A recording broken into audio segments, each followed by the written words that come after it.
യേശുക്രിസ്തുവിൽ പ്രിയ സഹോദരങ്ങളെ, പെസഹക്കാലം 3-ാം ഞായറാഴ്ച. ലൂക്ക എഴുതിയ വിശുദ്ധ സുവിശേഷം 24-ാം അധ്യായം 13 മുതൽ 35 വരെയുള്ള തിരുവചനങ്ങളാണ് നാം വിചിന്തനം ചെയ്യുന്നത്.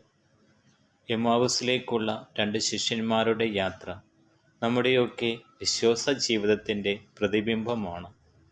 ശിഷ്യന്മാർ നിരാശയോടെ, ആശയക്കുഴപ്പത്തോടെ, പ്രത്യാശ നഷ്ടപ്പെട്ട അവസ്ഥയിൽ യാത്ര ചെയ്യുകയാണ്. അവരുടെ പ്രതീക്ഷകൾ തകർന്നുപോയി. ക്രൂശിക്കലിലൂടെ എല്ലാം അവസാനിച്ചു എന്ന് അവർ കരുതുന്നു. നമ്മുടെ ജീവിതത്തിലും ഇത്തരം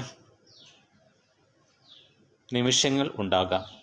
ദൈവം നമ്മോടൊപ്പം ഉണ്ടോ എന്ന് സംശയിക്കുമ്പോൾ, പ്രാർത്ഥനയിൽ നമ്മുടെ ഉത്സാഹം കുറയുമ്പോൾ നമ്മളും എമ്മാവുസിലേക്കുള്ള യാത്രയിൽ ആണ്. എന്നാൽ ഇന്നത്തെ വിശുദ്ധ സുവിശേഷം നമ്മോട് പറയുന്നു, ഇത്തരത്തിലുള്ള നിമിഷങ്ങളിൽ യേശു നമ്മെ വിട്ടുപോകുന്നില്ല എന്നും യേശു നമ്മോടൊപ്പം നടക്കുന്നുവെങ്കിലും നാം അത് തിരിച്ചറിയുന്നില്ല എന്നുമാണ്.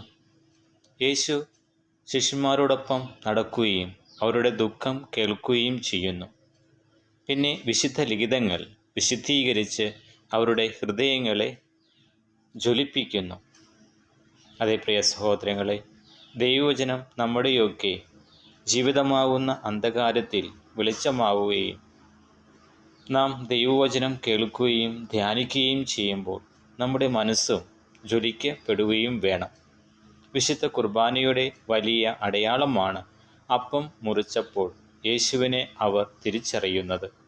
ഓരോ പരിശുദ്ധ കുർബാനയിലും നാം എമ്മാവൂസ് അനുഭവം ആവർത്തിക്കുന്നു. വചന ശുശ്രൂഷയിലൂടെ നമ്മുടെ ഹൃദയം ജ്വലിക്കുകയും അപ്പം മുറിക്കുന്ന സമയം യേശുവിനെ നമുക്ക് അനുഭവിക്കുവാൻ സാധിക്കുകയും ചെയ്യണം.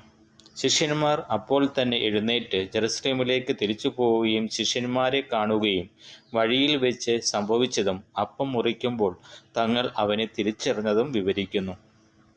യേശുവിനെ അനുഭവിച്ചവർക്ക് നിശബ്ദമായി ഇരിക്കുവാൻ കഴിയില്ല എന്നും അവർ യേശുവിൻ്റെ സാക്ഷികളായി തീരുകയും ചെയ്യുന്നുവെന്നും ഇതിലൂടെ വ്യക്തമാക്കി തരുന്നു.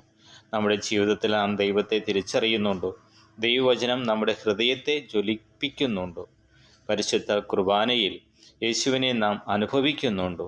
എമ്മാവുസിലേക്കുള്ള യാത്രയെ ജെറുസലേമിലേക്കുള്ള സാക്ഷ്യ ജീവിതമാക്കി മാറ്റാൻ ദൈവം നമ്മെ സഹായിക്കട്ടെ എന്ന് നമുക്ക് പ്രാർത്ഥിക്കാം.